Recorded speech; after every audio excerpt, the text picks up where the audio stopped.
Industry గురించి చూడబోతున్నాం. అది ఏ ఇండస్ట్రీయో తెలుసా? Phone industry.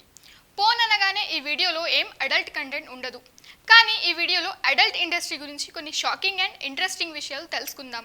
పోన్ ఇండస్ట్రీ ఎంత పెద్దదో ఒక చిన్న ఎగ్జాంపుల్తో మీకు అర్థమవుతుంది. హాలీవుడ్లో పెద్ద పెద్ద ప్రొడక్షన్ కంపెనీస్ అయిన మార్వెల్, డీసీ రిలీజ్ చేసే పెద్ద పెద్ద హాలీవుడ్ మూవీస్తో పాటు రిలీజ్ అయ్యే చిన్న మూవీస్ అన్నీ కలుపుకొని వాళ్ళకు వచ్చే రెవెన్యూ ఎంతో తెలుసా? $8.8 బిలియన్. కానీ పోన్ ఇండస్ట్రీ నుంచి వచ్చే రెవెన్యూ అక్షరాల $18 బిలియన్.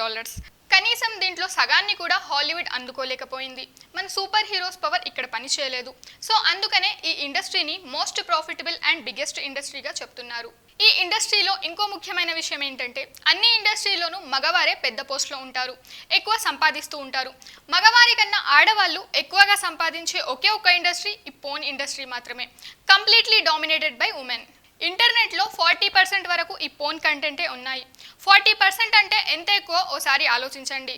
మనం యూజ్ చేసే ఫేస్బుక్, వాట్సాప్, యూట్యూబ్, మిగతా న్యూస్, ఎంటర్టైన్మెంట్, ఎడ్యుకేషన్ ఇలా అన్ని సైట్స్ కలిపి 60%. కానీ ఒక పోన్ మాత్రమే 40%తో అన్నిటినీ డామినేట్ చేస్తుంది. ప్రతి సెకండ్కి యావరేజ్గా ప్రపంచం మొత్తంలో 3 కోట్ల మంది పోన్ చూస్తున్నారు. చాలా దేశాల్లో పోన్ని బ్యాన్ చేసి మళ్ళీ గవర్నమెంట్ ఆ బ్యాన్ని తీసేసేవాళ్ళు. కానీ ఇప్పుడు ప్రపంచం మొత్తం మీద ఒక కంట్రీలో మాత్రం పోన్ని బ్యాన్ చేశారు. అది ఏ కంట్రీయో మీకు తెలిసే ఉంటుంది, నార్త్ కొరియా. ఇక్కడ పోన్ చూసిన వారికి పనిష్మెంట్ ఏంటో తెలుసా? క్యాపిటల్ పనిష్మెంట్, మరణ శిక్ష. ఇంకొక మైండ్ బ్లోయింగ్ ఫ్యాక్ట్ ఏంటంటే ఆన్లైన్ ట్రాన్సాక్షన్తో ఒక విషయాన్ని కొనొచ్చు అని మొట్టమొదటిసారిగా స్టార్ట్ చేసింది పోన్ ఇండస్ట్రీనే. మనం ఇప్పుడు ఆన్లైన్లో షాపింగ్ చేస్తున్నాం, మనకి నచ్చింది ఆర్డర్ చేసి ఆన్లైన్లో పే చేస్తే డెలివరీ చేస్తారు.